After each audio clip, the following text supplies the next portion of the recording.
Hey guys, what is up? Kid here of Burn1, Shadowverse Evolved channel. As always, finally coming to you with Set 8 Puppet Force deck profile. This is probably considered the best deck in the format. This is definitely a huge powerhouse deck that has a crazy turn 5 and 6 pop-off turn, depending when you get your pieces together.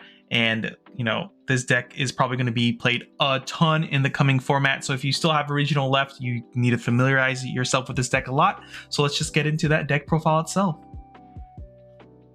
Alright, so here's the deck itself. Before we get too deep into it, make sure to like, comment, and subscribe. It does keep me motivated to make videos like this and other content for Shadowverse Evolve in general.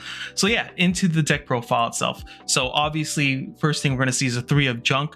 It's super important that we get puppets into our EX zone. We need at least 2 of them by turn 3 or 4 in our EX zone minimum for this deck to truly function and pop off. If we don't have those puppet tokens in our EX zone by then, the game gets significantly harder. So it's really important to see some type of puppet generation before hopefully turn 4. The latest is when you can play it and get some amount of tokens, hopefully, but that's probably the worst case scenario. You definitely want some before then on either turns 2 or 3. That way on turn 4 you can either play the 3-cost Heartless Battle spell, or at least set up something for your turn 5 play. It's super important.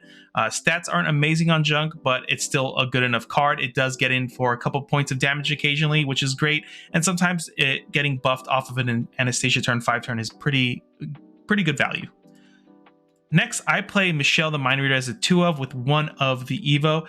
It evolves for 2. It's a 1-drop 1/1, and on evolve you search your deck for a Forestcraft follower that costs 5 or more, reveal it and add it to your hand, and then shuffle your deck. So what's so important about the puppet combo deck essentially is that turn 5 is your most important turn. You need to be seeing Anastasia on turn 5, and you need to make sure that you have some type of number of puppets in your EX zone, preferably after using Heartless Battle, so you can get the free play point generation from Anastasia, which is incredibly important for the deck, because this deck revolves a lot around doing a turn 5 play that sets up a very powerful mid-range board that hopefully is enough to take control of the game from there, and then you can just kind of storm out your opponent after that. So this card helps a lot with, getting one of the key pieces into your hand.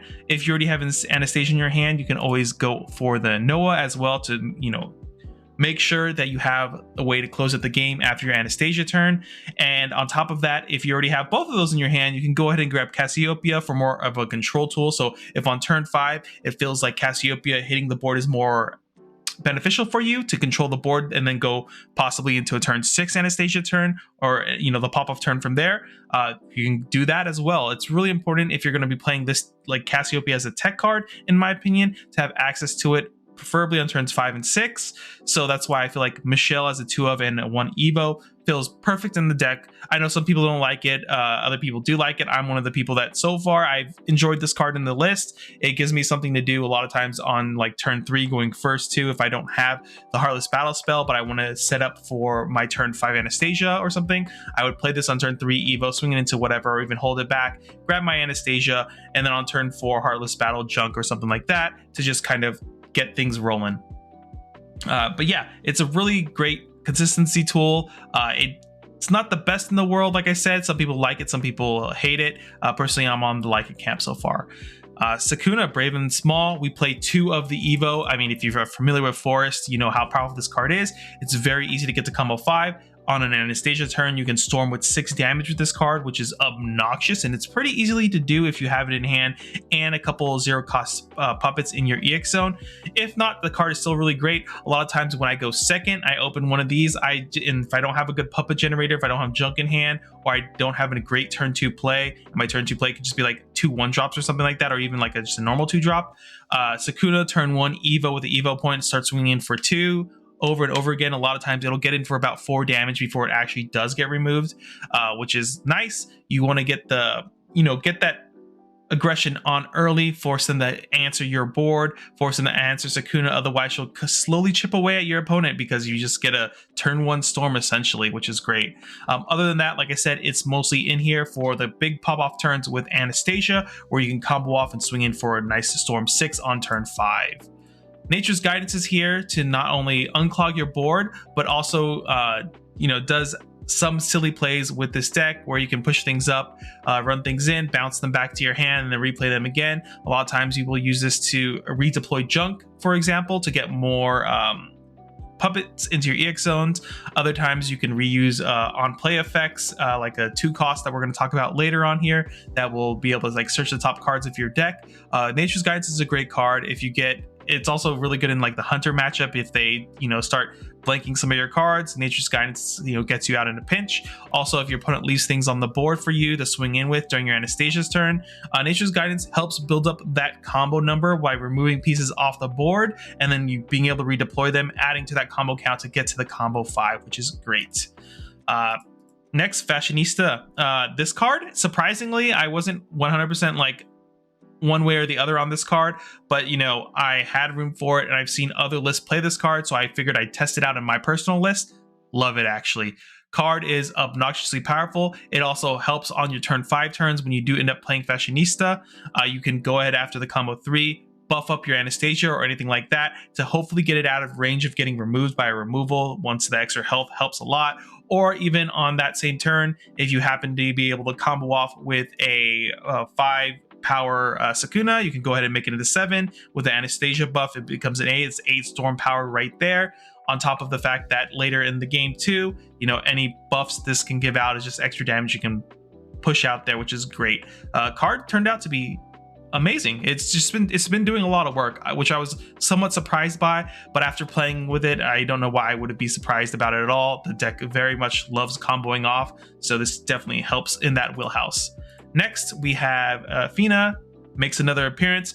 Like I said, it's so important to find those generators. So getting things to hand on turn 2, for example, Fina into Michelle even for turn 3 plays into to get your Anastasia or something like that is really great. You find Michelle off of the top, grab that, and then on turn 3, Michelle Evo, get your Anastasia. You're basically set up. Otherwise, we're here mostly looking to grab junk or Sakuna to go ahead and combo off on a turn 5 or turn 6 with Fina. The secondary effect, where we can pop one of our opponent's 1 cost followers on the board, comes up occasionally, but it's not the most important thing in the world. It's just a nice bonus effect. Card is nicely statted as a 3/2. Obviously it still gets removed by like a snipe or something, but it's an aggressively statted that also searches nicely with the deck. You have what is this? 8 1-drops to possibly grab off of it, which is nice, and you'll kind of know the ratio when you start going into the deck itself when you do play the Fina. So Flower Doll is a card that has made a return. If you guys don't remember, this was from set 5. It didn't see much play, but I believe now you're going to be seeing this played a lot. My first initial build with this deck had no Flower Dolls in it, and then I realized, I was like, oh wait, I totally forgot this card existed. Started playing with it, fell in love with it. Card is great. So not only does it generate you a puppet in the EX zone, but we play 2 of the Evo, which lets us last word select a puppet follower in our cemetery and add it back to our hand, including itself if we want, which means it'll never whiff in that case. So if this is the only thing going to your grave that's a puppet follower, you at least get it back so you can like push with it again next turn. Otherwise, this is a great way for you to recycle junks, recycle any like automation soldiers, which is great. Even Zwei's, Orcus, like it gets you a lot of really great powerful tools back to your hand, or powerful followers I should say. Even Noah, if for some reason it gets ripped from your hand early on by Abyss with their annoyingness, you can just use a Flower Doll to get Noah back into your hand if needed. Flower Doll is surprisingly a very powerful tool. It also like going second, turn 2 Evo to a 3/3 usually clears most things without removing itself. So for a lot of the plays with this card, it kind of 2-for-1s while also getting a card back to your hand. So it feels really, really good. I really implore you to check out Flower Doll in your list. Try it out if you haven't tried it already. It's a really great card, honestly. Liam, Master of Puppets here. This is mostly here for the puppet generation because it does put 2 puppets into our EX zone, which is great, but it's kind of poorly statted as a 2/2. The secondary effect almost never comes up. A lot of the times when it does come up, you're probably in a bad position and you're going to lose the game. That's what I feel like a lot of the times when I am forced into a situation where like I'm trying to find like a Heartless Battle off the top of my deck just to clear something, or any extra card advantage essentially. A lot of times this card feels pretty bad Honestly, it's just mostly here for the turn 2 puppet generation if needed.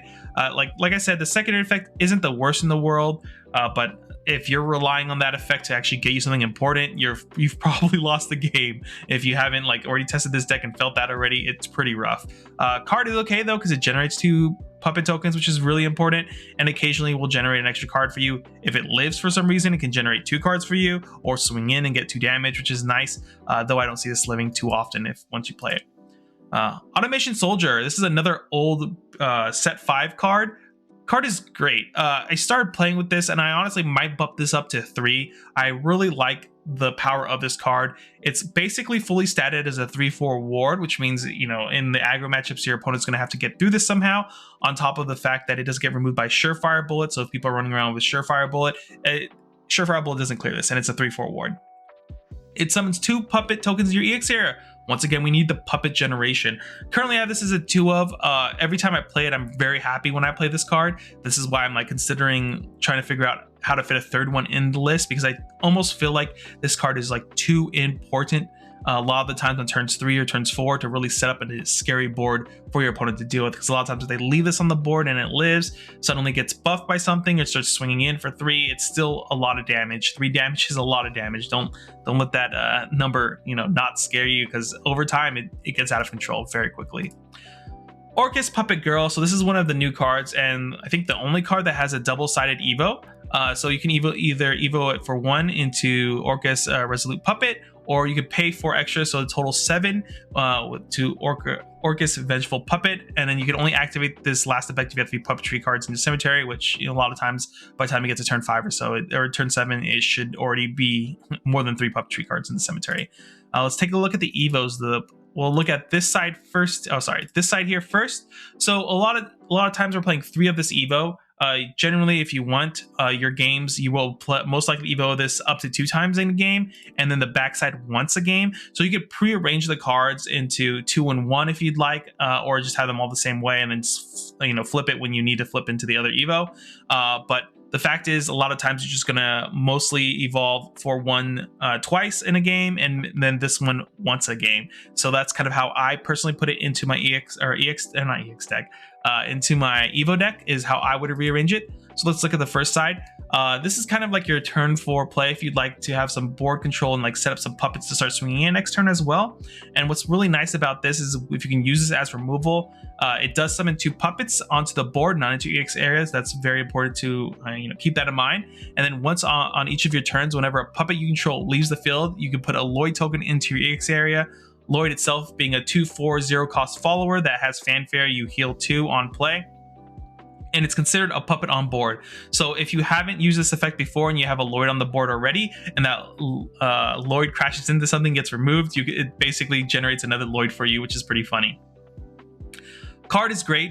It helps, stop those aggro matchups, gives you a little bit more control as well, and you can just summon extra puppets onto the board with this card as well. A lot of times, playing this on turn 4 to generate a board is nice a lot of the times, but it's not the most important thing in the world. Like I said, we're looking at that turn 5 plays, the important part. So sometimes you might not want to flip into this if you feel you're not getting pressured enough, just so you can have the room to set up an Anastasia pop-off turn, I feel like.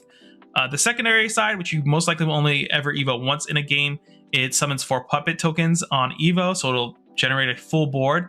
And then while this card is on the field, each of your puppets gain a sail, so it can start running into other things. Because what's nice about this is whenever a puppet you control leaves the field, you can select an enemy leader or enemy follower and deal 2 damage to it. So it's very good control, and it generates essentially 8 damage if you can run all your puppets in that it generates to your opponent's face if needed. This adds the extra reach if needed. One thing to note though, this is why I make a comment about Surefire Bullet earlier, is that this just gets removed by Surefire Bullet. So if you swing in with a puppet and then they Surefire Bullet this, now your puppets don't deal 2 extra damage, and then the other ones lose a cell, which is pretty rough at that point. But this is one of the ways you can add extra reach to your deck to close out games if you don't have Noah, for example. Card is great. Orcus has been a really solid turn 4 piece a lot of the times, and hardly ever her Evo comes up for me. It usually gets removed if I do go into that Evo to close out games, but it is an option there if your opponent is not floating any play points. Zwei, Murderous Puppet here. We do play one of its Evo, so it costs 3 and then Evos for 2. You select a puppet in your EX area. This has fanfare. Select a puppet in your EX area and transform it into Victoria. So this is one of the key pieces that's really important for this deck, why you need puppets in your EX zone, because this card does not generate a puppet. It turns one of your puppets already in the EX zone into Victoria, which is a 4/1 puppet that costs 0. And then has fanfare, you draw a card, and it has rush and a cell. So this is kind of your tool to kind of control a board. If your opponent decides not to turn things sideways, you can at least get removal that way, which is nice. And the fact that it generates a card back to you feels amazing. So your hand size always feels pretty plump, and you don't have to worry too much about going, losing gas too quickly. Card's great. We do only play one of the Evo. On the Evo side, this is great too. On Evo, you select the Victoria on your field, and it doesn't take damage this turn. Make sure to play Victoria before you Evo it, because if you Evo it and there's none on the field, you lose out on that effect. I did that once by accident, which was kind of funny because I did not realize that's how it was worded. But yeah, so don't make the same mistake I did. So you can basically trade favorably, so now your opponent has to do something else to remove Victoria from the field afterwards. Makes it very hard for them to interact with Victoria too, because Victoria only has 1 health, so a lot of things can remove it at a quick speed. But if you remove the ability for it to take damage this turn, now it can't really take any damage. So if your opponent tries to surefire this or something in response to you swinging with the Victoria, it doesn't do anything, and they just lost a card for no reason, which is nice. We only play one of the Evo because generally we don't have the room for another one, and there's not a lot of times you really want to Evo this more than once in a game. I think, once again, it's one of those things where it's like, if you start wishing you had a second Evo of this, you've probably lost the game or in a position not to win, so it's pretty rough from there. Heartless Battle is a 3-cost spell card. This card is just so good. It essentially creates all the combo potential for your deck, because you select 2 enemy cards named Puppet in your EX area. Once again, it doesn't generate puppets, but you have to have puppets in your EX area already to go ahead and transform those cards into a Lloyd token and a Victoria token, which is insane. So basically, this card says pay 3, create a 2/4 ward that heals you 2, a 4/1 rush a cell, draw a card. There's just so much for 3 play points. Of course, you got to play some of the puppet cards prior to this. It feels really bad when you have multiple of these in hand and no puppet generation, and you just want to destroy yourself. One thing to note too, you cannot play this if you don't have 2 EX puppets, or 2 puppets in your EX zone. Sorry. It has to target 2 of them. So if you only have 1, you can't just get 1 of the tokens. You have to be able to target 2 tokens to get both, which is something you got to keep in mind. It happened to me once where I just drew no puppet generation, and I had 2 of these in hand. I could not use it even though I had 1 puppet in EX zone, which was rough. This is a turn 5 combo deck essentially. Anastasia is one of the big powerhouses. It's either you either play Anastasia or Spinaria, depending on what type of game plan you have going into turn 5. A lot of times it's going to be Anastasia, because Anastasia on her own recovers 2 play points. So even if you can't do the full combo or anything like that, you can at least play extra things on top of with this card and have potential at least to generate extra play points and cheat out more things. But ideally, you want to get to the 5th trigger of this, so you can get the global +1/+1 to your board, which is the very, very most important part. So a lot of your turn 5 turns is like going to be Anastasia, push up Victoria, push up Lord, generate 2 more play points. Now you're at 4 play points. On the combo 3, you just need to play 2 more things. So you can play like Fashionista and then Sukuna. Use an Evo point to evolve Sukuna.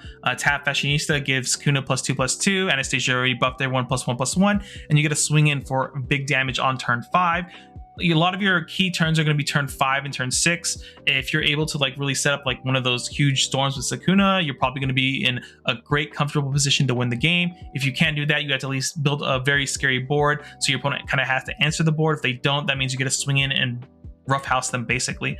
A lot of times too, what I like to do with this card is if I know I'm going to get the 5th trigger of this and I can play Fashionista out, I usually buff Anastasia and not swing in with it or anything like that. Just so I can leave it there, and hopefully the extra +3 health essentially from its own effect, and also giving it +2 from Fashionista, makes it big enough that it doesn't get removed that easily off the board. So gives me a chance to combo off with this card again the following turn. It doesn't happen too often, but if you get into a state where this lives more than 1 turn, you most definitely won the game from there, because I don't know how your opponent can come back from that, especially if you can kind of like pop off once again. We played 2 of Cassiopeia. I just like it as a control tool. I wasn't playing it originally, but after playing the deck a lot more, having 1 to 2 Cassiopeias feels about right. The fact that we have a way to search it out with the deck too feels very great for, like, in my opinion. So if you haven't tried Cassiopeia, you should try it out. It's very easy to get upwards of 10 damage on the board with Cassiopeia. I think the most games I do between 8 and 10 damage when I do drop Cassiopeia out. The token generation you get from all the puppets easily gets you like to 5 very quickly in your EX zone, which means that you get minimum a lot of times. If this is the only card in your hand, it's still going to come down and deal 5 damage how you would like. Clears up a lot of boards, destroys a lot of tall followers as well, when you can just kind of be like, yes, send 8 damage to that follower there just to remove the one big body they decide to play. Feels great. Card is, yeah, like I said, if you played with Cassiopeia before, you know how strong it is, and I like the fact that Michelle can search her out on Evo too. So if you already have an Anastasia in hand and you want to have more control tools, you can go with the Cassiopeia route. Finally, we have Noah, Vengeful Puppeteer. This is the last reach a lot of the times after your Anastasia turns, or once you put enough pressure on your opponent. You got to get them to a point where you get a bunch of puppets in your EX zone, and then they gain Storm because of this card and +1, so they get a swing in for 2. So if you have nothing on board but Noah, the puppets come in and swing for 2 each time, meaning that you get minimum 8 Storm damage. If you have Nature's Guidance in hand, you can bounce a token off of the board and then bring out another puppet. We do play 1 of the Evo because a lot of times when we do Evo this card, we're either winning the game or like basically have won the game, and they maybe live with like a couple HP, but you can clear that next turn easily. So what's great about this Evo, it becomes a 4/7, which is fine, but the big thing is that it makes all your puppets cost 1 less, which means all your 1/1 puppets now cost 0, which is great, which means you get Storm puppets for free. You don't have to worry too much. So when you have 4 puppets in your EX zone and then you Evo this, I believe on 7, right? It's 5 and 2. Yeah, usually around turn 7 is when you do it. So what happens there is that you don't have to have extra play points to deal with this, so you can just go ahead and start moving your puppets up and swinging in with them since they'll get +1 in Storm, which is nice. That's how you close out a lot of your games. A lot of the times too, you never really get to play Noah because you just kind of like searched Noah out earlier or like flash Noah earlier from Michelle, and then your opponent's like, oh, you have Noah, yeah, good game, because they know the game's over. Then there's no real reason to play it out. Essentially, Noah's been pretty fantastic, honestly. Great way to finish the game. This is kind of like how I finish almost all my games, unless my Anastasia board lives in cross turn. Then that's Anastasia kind of closes the game out for you with whatever puppet stuff you do have. But yeah, that's the deck itself. This is considered the best deck in the format by a lot of people. So if you're planning to play in some big event soon, in like Pasadena, which is coming up, or any other BCS majors, make sure to familiarize yourself with this deck, get in some matches against this deck. It's really important so you can understand the key turns and ways to stop them from really popping off on turn 5 if possible. But other than that, guys, hopefully you guys enjoyed this video. Make sure to like, comment, subscribe as always, and I'll see you guys in the next deck profile. Later, everyone.